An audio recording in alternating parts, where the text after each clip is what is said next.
أن الناس حيال المنكر غالبا ما ينقسمون إلى أقسام ثلاث: قوم يفعلونه أو يرضون به، وهؤلاء أرد الأقسام، وهم الذين بأسبابهم تقع العقوبات، خاصة إذا أعلن المنكر. أما إذا كان خفيا فالأمر أيسر، لكن إذا أعلن المنكر واستعلن به، وأخطر من ذلك وهو الذي ينذر بعقوبة عظيمة، أن يحمى ذلك المنكر أو يدعم أو لا يطال أهله طائلة الشرع، هذه هي التي تعجل بالعقوبات. والقسم الثاني وهم ضدهم، الذين يحتسبون عليهم ويأمرونهم بالمعروف وينهونهم عن المنكر ويخوفونهم بالله عز وجل. تجد بعضهم يقول: يا أخي هذه حرية.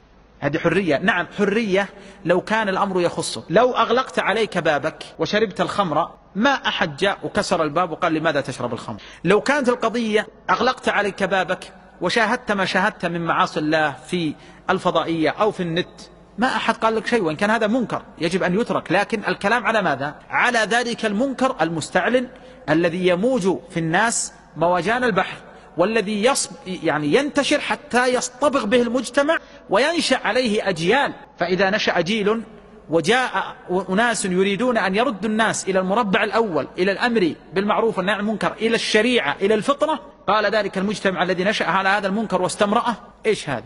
لماذا هذا التشدد؟ لماذا هذا التسلط؟ لماذا هذه الوصاية؟ لماذا ولماذا؟ وما عرف هؤلاء أن ثمة فرق كبيرا بين منكر أعلن وبين منكر أخفي، بين منكر يتباهى به صاحبه بين الناس، وبين منكر استخفى صاحبه وأغلق دونه الأبواب.